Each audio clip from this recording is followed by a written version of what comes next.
ప్రభువైన యేసుక్రీస్తు నామంలో అందరికీ హృదయపూర్వక వందనములండి. లేవియ కాండము 6వ అధ్యాయము.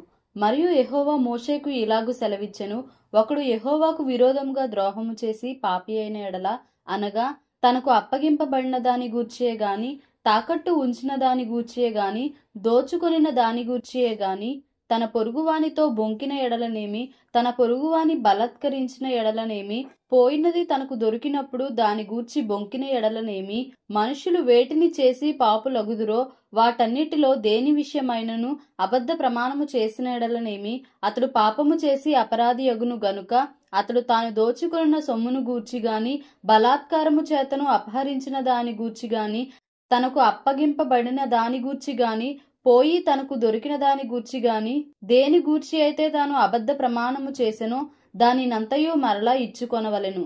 ఆ మూలధనము నిచ్చుకొని దానిలో 5వ వంతును తాను అపరాధ పరిహారార్థ బలి అర్పించు దినమున సొత్తుదారునికి ఇచ్చుకొనవలెను. అతడు యెహోవాకు తన అపరాధ విషయంలో నీవు ఏర్పరచు వెలకు మందలో నుండి నిర్దోషమైన పొట్టేలును యాజకుని యొద్దకు తీసుకొని రావలెను. ఆ యాజకుడు యెహోవా సన్నిధిని అతని నిమిత్తము ప్రాయశ్చిత్తము చేయగా, అతడు అపరాధి యగునట్లు తాను చేసిన వాటన్నిటిలో ప్రతిదాని విషయమై అతనికి క్షమాపణ కలుగును. మరియు యెహోవా మోషేకు ఇలాగు సెలవిచ్చెను, నీవు అహరోనుతోనూ అతని కుమారులతోనూ ఇట్లనుము, ఇది దహన బలిని గూర్చిన విధి. దహన బలి ద్రవ్యము ఉదయము వరకు రాత్రి అంతయు బలిపీఠము మీద దహించుచుండును. బలిపీఠము మీది అగ్ని దానిని దహించుచుండును. యాజకుడు తన సన్ననార నిలువుటంగిని తొడుగుకొని, తన మానమునకు తన నారలాగును తొడుగుకొని, బలిపీఠము మీద అగ్ని దహించు దహనబలి ద్రవ్యపు బూడిదెను ఎత్తి బలిపీఠము నొద్ద దానిని పోసి, తన వస్త్రములను తీసి వేరు వస్త్రములను ధరించుకొని, పాలెము వెలుపలనున్న పవిత్ర స్థలమునకు ఆ బూడిదెను తీసుకొని పోవలెను. బలిపీఠము మీద అగ్ని మండుచుండవలెను, అది ఆరిపోకూడదు. ప్రతి ఉదయమున యాజకుడు దాని మీద కట్టెలు వేసి దాని మీద దహనబలి ద్రవ్యమును ఉంచి, దహన బలియగు సమాధాన బలియగు పశువు క్రొవ్వును దహింపవలెను. బలిపీఠము మీద అగ్ని నిత్యము మండుచుండవలెను, అది ఆరిపోకూడదు. నైవేద్యంను గూర్చిన విధి ఏదనగా, అహరోను కుమారులు యెహోవా సన్నిధిని బలిపీఠము నెదుట దానిని అర్పింపవలెను. అతడు నైవేద్య తైలము నుండి దాని గోధుమ పిండి నుండి చేరెడు పిండిని నూనెను దాని సాంబ్రాణి యావత్తును దానిలో నుండి తీసి జ్ఞాపక సూచనగాను వాటిని బలిపీఠము మీద యెహోవాకు ఇంపైన సువాసనగాను దహింపవలెను. దానిలో మిగిలిన దానిని అహరోనును అతని సంతతి వారును తినవలెను. అది పులియనిదిగా పరిశుద్ధ స్థలములో తినవలెను. వారు ప్రత్యక్షపు గుడారము యొక్క ఆవరణములో దానిని తినవలెను. దాని పులియబెట్టి కాల్చవలదు. నా హోమ ద్రవ్యములలో వారికి పాలుగా దానినిచ్చియున్నాను. పాప పరిహారార్థ బలివలెను, అపరాధ పరిహారార్థ బలివలెను, అది అతి పరిశుద్ధము. అహరోను సంతతిలో ప్రతివాడును దానిని తినవలెను. ఇది యెహోవా హోమముల విషయములో మీ తరతరములకు నిత్యమైన కట్టడ. వాటికి తగిలిన ప్రతి వస్తువు పరిశుద్ధమగును. మరియు యెహోవా మోషేకు ఇలాగు సెలవిచ్చెను, అహరోనుకు అభిషేకము చేసిన దినమున అతడును అతని సంతతి వారును అర్పింపవలసిన అర్పణ మీదనగా ఉదయమున సగము సాయంకాలమున సగము నిత్యమైన నైవేద్యముగా తూమెడు గోధుమ పిండిలో 10వ వంతు పెనము మీద నూనెతో దానిని కాల్చవలెను. దానిని కాల్చిన తరువాత దానిని తేవలెను. కాల్చిన నైవేద్య భాగములను యెహోవాకు ఇంపైన సువాసనగా అర్పింపవలెను. అతని సంతతి వారిలో అతనికి మారుగా అభిషేకము పొందిన యాజకుడు అలాగుననే అర్పింపవలెను. అది యెహోవా నియమించిన నిత్యమైన కట్టడ. అదంతయు దహింపవలెను. యాజకుడు చేయు ప్రతి నైవేద్యము నిశ్శేషముగా కాల్చబడవలెను, దాని తినవలదు. మరియు యెహోవా మోషేకు ఇలాగు సెలవిచ్చెను, నీవు అహరోనుకును అతని సంతతి వారికిని ఇలాగు ఆజ్ఞాపించుము, పాప పరిహారార్థ బలిని గూర్చిన విధి ఏదనగా, నీవు దహన బలి రూపమైన పశువులను వధించు చోట పాప పరిహారార్థ బలి పశువులను యెహోవా సన్నిధిని వధింపవలెను, అది అతి పరిశుద్ధము. పాప పరిహారార్థ బలిగా దాని అర్పించిన యాజకుడు దానిని తినవలెను. పరిశుద్ధ స్థలమందు అనగా ప్రత్యక్షపు గుడారము యొక్క ఆవరణంలో దానిని తినవలెను. దాని మాంసమునకు తగులు ప్రతి వస్తువు ప్రతిష్ఠితమగును. దాని రక్తంలోనిది కొంచెమైనను వస్త్రము మీద ప్రోక్షించిన ఎడల, అది దేని మీద ప్రోక్షింపబడెనో దానిని పరిశుద్ధ స్థలంలో ఉదుకవలెను. దాని వండిన మంటి కుండను పగులగొట్టవలెను. దానిని ఇత్తడి పాత్రలో వండిన ఎడల దాన్ని తోమి నీళ్లతో కడుగవలెను. యాజకులలో ప్రతి మగవాడు దానిని తినవలెను, అది అతి పరిశుద్ధము. మరియు పాప పరిహారార్థ బలిగా తేబడిన ఏ పశువు రక్తములో కొంచెమైనను అతి పరిశుద్ధ స్థలములో ప్రాయశ్చిత్తము చేయుటకై ప్రత్యక్షపు గుడారంలోనికి తేబడునో ఆ బలి పశువును తినవలదు. మరియు పాప పరిహారార్థ బలిగా తేబడిన ఏ పశువు రక్తములో కొంచెమైనను అతి పరిశుద్ధ స్థలములో ప్రాయశ్చిత్తము చేయుటకై ప్రత్యక్షపు గుడారంలోనికి తేబడునో ఆ బలి పశువును తినవలదు. దానిని అగ్నిలో కాల్చివేయవలెను. లేవియకాండము 7వ అధ్యాయము. అపరాధ పరిహారార్థ బలి అతి పరిశుద్ధము. దాని గూర్చిన విధి ఏదనగా, దహన బలి పశువులను వధించు చోట అపరాధ పరిహారార్థ బలిరూపమైన పశువులను వధింపవలెను. బలిపీఠము చుట్టూ దాని రక్తమును ప్రోక్షింపవలెను. దానిలో నుండి దాని క్రొవ్వంతటిని అనగా దాని క్రొవ్విన తోకను, దాని ఆంత్రములలోని క్రొవ్వును, 2 మూత్ర గ్రంథులను, డొక్కలపైనున్న క్రొవ్వును, మూత్రగ్రంథుల మీది క్రొవ్వును, కాలేజము మీది వపను తీసి దానినంతయు అర్పింపవలెను. యాజకుడు యెహోవాకు హోమముగా బలిపీఠము మీద వాటిని దహింపవలెను. అది అపరాధ పరిహారార్థ బలి. యాజకులలో ప్రతి మగవాడు దానిని తినవలెను. అది అతి పరిశుద్ధము. పరిశుద్ధ స్థలములో దానిని తినవలెను.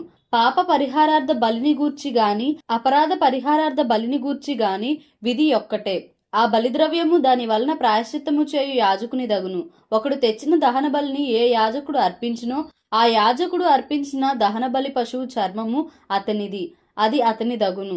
పొయ్యి మీద వండిన ప్రతి నైవేద్యమును కొండలోనే గాని పెనము మీదనే గాని కాల్చినది యావత్తును దానిని అర్పించిన యాజకునిది, అది అతని దగును. అది నూనె కలిసినదే గాని పొడిదే గాని మీ నైవేద్యములన్నిటినీ అహరోను సంతతి వారు సమముగా పంచుకొనవలెను. ఒకడు యెహోవాకు అర్పింపవలసిన సమాధాన బలిని గూర్చిన విధి ఏదనగా, వాడు కృతజ్ఞతార్పణముగా దానిని అర్పించునప్పుడు తన కృతజ్ఞతార్పణ రూపమైన బలిగాక నూనెతో కలిసినవియు పొంగనివియునైనా పిండి వంటలను, నూనె పోసినవియు పొంగనివియునైనా పలచని అప్పడంలను, నూనె కలిపి కాల్చిన గోధుమ పిండి వంటలను అర్పింపవలెను. ఆ పిండి వంటలే కాక సమాధాన బలిరూపమైన కృతజ్ఞతా బలి ద్రవ్యములో పులిసిన రొట్టెను అర్పణముగా అర్పింపవలెను. మరియు ఆ అర్పణములలో ప్రతి దానిలో నుండి ఒకదాని యెహోవాకు ప్రతిష్టార్పణముగా అర్పింపవలెను. అది సమాధాన బలిపశు రక్తమును ప్రోక్షించిన యాజకునిది, అది అతని దగును. సమాధాన బలిగా తాను అర్పించు కృతజ్ఞతా బలి పశువును అర్పించు దినమే దాని మాంసమును తినవలెను. దానిలోనిది ఏదియు మర్నాటికి ఉంచుకొనకూడదు. అతడు అర్పించు బలి మ్రొక్కుబడియే గాని స్వేచ్ఛార్పణయే గాని అయిన ఎడల అతడు దానిని అర్పించునాడే తినవలెను. మిగిలినది మరునాడు తినవచ్చును. 3వ నాడు ఆ బలి పశువు మాంసంలో మిగిలిన దానిని అగ్నితో కాల్చివేయవలెను. ఒకడు తన సమాధాన బలి పశువు మాంసంలో కొంచెమైనను 3వ నాడు తినిన ఎడల అది అంగీకరింపబడదు. అది అర్పించిన వానికి సమాధాన బలిగా ఎంచబడదు. అది హేయము. దాని తినువాడు తన దోష శిక్షను భరించును. అపవిత్రమైన దేనికైనను తగిలిన మాంసమును తినకూడదు. అగ్నితో దానిని కాల్చివేయవలెను. మాంసము విషయమైతే పవిత్రులందరూ మాంసమును తినవచ్చును గాని ఒకడు తనకు అపవిత్రత కలిగి ఉండగా యెహోవాకు అర్పించు సమాధాన బలి పశువు మాంసములో కొంచెమైనను తినిన ఎడల వాడు ప్రజలలో నుండి కొట్టివేయబడును. ఎవడు మనుషుల అపవిత్రతనే గాని అపవిత్రమైన జంతువునే గాని ఏ అపవిత్రమైన వస్తువునే గాని తాకి యెహోవాకు అర్పించు సమాధాన బలి పశువు మాంసమును తినునో వాడు ప్రజలలో నుండి కొట్టివేయబడును. మరియు యెహోవా మోషేకు ఇలాగు సెలవిచ్చెను, నీవు ఇశ్రాయేలీలతో ఇట్లనుము, ఎద్దుదే గాని గొర్రెదే గాని మేకదే గాని దేని క్రొవ్వును మీరు తినకూడదు. చచ్చిన దాని క్రొవ్వును చీల్చిన దాని క్రొవ్వును ఏ పనికైనను వినియోగపరచవచ్చును గాని దానినేమాత్రమును తినకూడదు. ఏలయనగా మనుష్యులు యెహోవాకు హోమముగా అర్పించు జంతువులలో దేని క్రొవ్వునను తిన్నవాడు తన ప్రజల్లో నుండి కొట్టివేయబడును. మరియు పక్షిదే గాని జంతువుదే గాని ఏ రక్తమును మీ నివాసములన్నిటిలో తినకూడదు. ఎవడు రక్తము తినునో వాడు తన ప్రజల్లో నుండి కొట్టివేయబడును. మరియు యెహోవా మోషేకు ఇలాగు సెలవిచ్చెను, నీవు ఇశ్రాయేలీలతో ఇట్లనుము, ఎవడు యెహోవాకు సమాధాన బలి ద్రవ్యములను తెచ్చునో వాడు ఆ ద్రవ్యములలో నుండి తాను అర్పించున్నది యెహోవా సన్నిధికి తేవలెను. అతడు తన చేతులలోనే యెహోవాకు హోమద్రవ్యములను అనగా బోర మీది క్రొవ్వును తేవలెను. యెహోవా సన్నిధిని అల్లాడింపబడు అర్పణముగా దానిని అల్లాడించుటకు బోరతో దానిని తేవలెను. యాజకుడు బలిపీఠము మీద ఆ క్రొవ్వును దహింపవలెను గాని బోర అహరోనుకును అతని సంతతి వారికి చెందును. సమాధాన బలి పశువులలో నుండి ప్రతిష్టార్పణముగా యాజకునికి కుడి జబ్బనియ్యవలెను. అహరోను సంతతి వారిలో ఎవడు సమాధాన బలియగు పశువు రక్తమును క్రొవ్వును అర్పించునో కుడి జబ్బ వానిదగును. ఏలయనగా ఇశ్రాయేలీయుల యొద్ద నుండి అనగా వారి సమాధాన బలి ద్రవ్యములలో నుండి అల్లాడించిన బోరను ప్రతిష్ఠితమైన జబ్బను తీసుకొని నిత్యమైన కట్టడ చొప్పున యాజకుడైన అహరోనుకును అతని సంతతి వారికిని ఇచ్చి ఉన్నాను.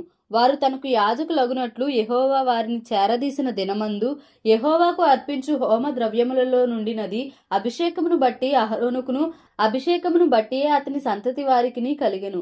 వీటిని ఇశ్రాయేలీయులు వారికి ఇయ్యవలనని యెహోవా వారిని అభిషేకించిన దినమున వారి తరతరములకు నిత్యమైన కట్టడగా నియమించెను.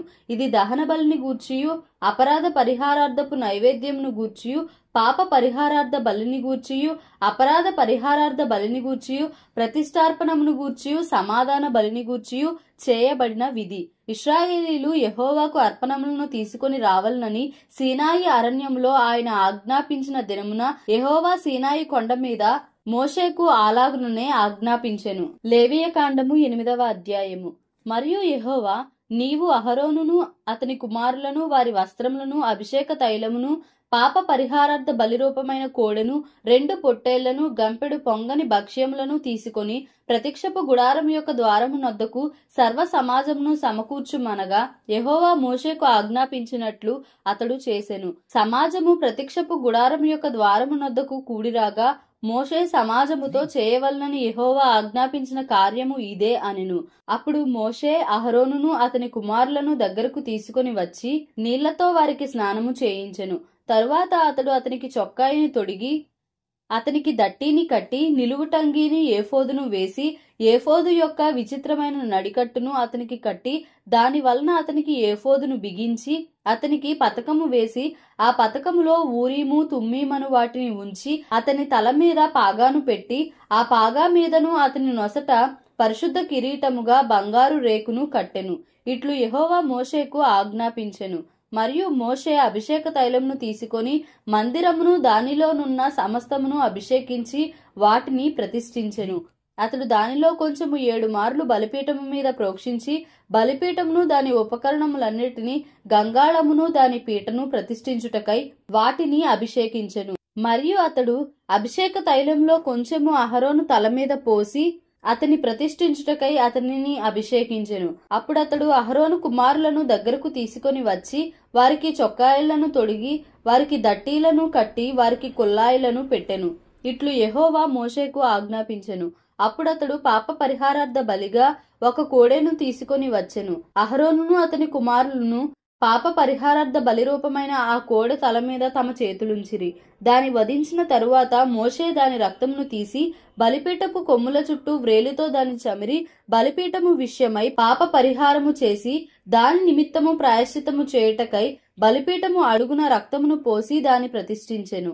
మోషే ఆంత్రముల మీది క్రొవ్వంతటిని కాలేజము మీది వపను 2 మూత్రగ్రంథులను వాటి క్రొవ్వును తీసి బలిపీఠము మీద దహించెను. మరియు యెహోవా మోషేకు ఆజ్ఞాపించినట్లు ఆ కోడెను దాని చర్మమును దాని మాంసమును దాని పేడను పాలెంనకు అవతల అగ్ని చేత కాల్చివేసెను. తరువాత అతడు దహన బలిగా 1 పొట్టేలును తీసుకొని వచ్చెను. అహరోనును అతని కుమారులను ఆ పొట్టేలు తల మీద తమ చేతులుంచిరి. అప్పుడు మోషే దానిని వధించి బలిపీఠము చుట్టూ దాని రక్తమును ప్రోక్షించెను. అతడు ఆ పొట్టేలు యొక్క అవయవములను విడతీసి దాని తలను అవయవములను క్రొవ్వును దహించెను. అతడు దాని ఆంత్రములను కాళ్లను నీళ్లతో కడిగి ఆ పొట్టేలంతయు బలిపీఠము మీద దహించెను. యెహోవా మోషేకు ఆజ్ఞాపించినట్లు అది ఇంపైన సువాసన గల దహనబలి ఆయెను. అది యెహోవాకు హోమము. అతడు 2వ పొట్టేలును అనగా ఈ ప్రతిష్ఠితమైన పొట్టేలును తీసుకుని రాగా అహరోనును అతని కుమారులను ఆ పొట్టేలు తల మీద తమ చేతులుంచిరి. మోషే దానిని వధించి దాని రక్తంలో కొంచెము తీసి అహరోను కుడిచెవి కొన మీదను అతని కుడి చేతి బొట్టన వ్రేలి మీదను అతని కుడికాలి బొట్టన వ్రేలి కొన మీదను దాని చమిరెను. మోషే అహరోను కుమారులను దగ్గరకు తీసుకొని వచ్చి వారి కుడి చెవుల కొనల మీదను వారి కుడి చేతుల బొట్టన వ్రేలి మీదను వారి కుడికాళ్ల బొట్టన వ్రేలి మీదను ఆ రక్తంలో కొంచెము చమిరెను. మరియు మోషే బలిపీఠము చుట్టూ దాని రక్తమును ప్రోక్షించెను. తరువాత అతడు దాని క్రొవ్వును క్రొవ్విన తోకను ఆంత్రముల మీది క్రొవ్వంతటిని కాలేజము మీది వపను 2 మూత్ర గ్రంథులను వాటి క్రొవ్వును కుడి జబ్బను తీసి యెహోవా సన్నిధిని గంపెడు పులియని భక్ష్యములలో నుండి పులియని యొక్క పిండి వంటను నూనె గలదై పొడిచిన యొక్క భక్ష్యమును ఒక పలచని అప్పడమును తీసి ఆ క్రొవ్వు మీదను ఆ కుడి జబ్బ మీదను వాటిని ఉంచి అహరోను చేతుల మీదను అతని కుమారుల చేతుల మీదను వాటన్నిటినీ ఉంచి అల్లాడింపబడు అర్పణముగా యెహోవా సన్నిధిని వాటిని అల్లాడించెను. అప్పుడు మోషే వారి చేతుల మీద నుండి వాటిని తీసి బలిపీఠము మీదనున్న దహనబలి ద్రవ్యము మీద వాటిని దహించెను. అవి ఇంపైన సువాసన గల ప్రతిష్ఠార్పణలు, అది యెహోవాకు హోమము. మరియు మోషే దాని బోరను తీసి అల్లాడింపబడు అర్పణముగా యెహోవా సన్నిధిని దానిని అల్లాడించెను. ప్రతిష్ఠార్పణ రూపమైన పొట్టేలులో అది మోషే వంతు.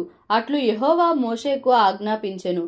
మరియు మోషే అభిషేక తైలంలో కొంతయు బలిపీఠము మీది రక్తంలో కొంతయు తీసి అహరోను మీదను అతని వస్త్రముల మీదను అతని కుమారుల మీదను అతని కుమారుల వస్త్రముల మీదను దానిని ప్రోక్షించి అహరోనును అతని వస్త్రములను అతని కుమారులను అతని కుమారుల వస్త్రములను ప్రతిష్ఠించెను. అప్పుడు మోషే అహరోనుతోనూ అతని కుమారులతోనూ ఇట్లనెను, ప్రత్యక్షపు గుడారం యొక్క ద్వారమునొద్ద ఆ మాంసమును వండి అహరోనును అతని కుమారులను తినవలనని నేను ఆజ్ఞాపించినట్లు అక్కడనే దానిని ప్రతిష్ఠిత ద్రవ్యములు గల గంపలోని భక్ష్యములను తినవలెను. ఆ మాంసములోను భక్ష్యములోను మిగిలినది అగ్నిచేత కాల్చివేయవలెను. మీ ప్రతిష్ఠ దినములు తీరు వరకు 7 దినములు ప్రత్యక్షపు గుడారము యొక్క ద్వారం నొద్ద నుండి బయలు వెళ్ళకూడదు. 7 దినములు మోషే మీ విషయంలో ఆ ప్రతిష్టను చేయుచుండును. మీ నిమిత్తము ప్రాయశ్చిత్తము చేయుటకై అతడు నేడు చేసినట్లు చేయవలనని యెహోవా ఆజ్ఞాపించెను. మీరు చావకుండునట్లు మీరు ప్రత్యక్షపు గుడారం యొక్క ద్వారము నొద్ద 7 దినముల వరకు రేయింబగళ్ళుండి యెహోవా విధించిన విధిని ఆచరింపవలెను. నాకు అట్టి ఆజ్ఞ కలిగెను. యెహోవా మోషే ద్వారా ఆజ్ఞాపించినవన్నీ అహరోనును అతని కుమారులను చేసిరి. దేవుడి పరిశుద్ధ వాక్యంను మన వినికిడిలో దీవించి ఆశీర్వదించునుగాక. Amen. Please like, share and subscribe for more videos.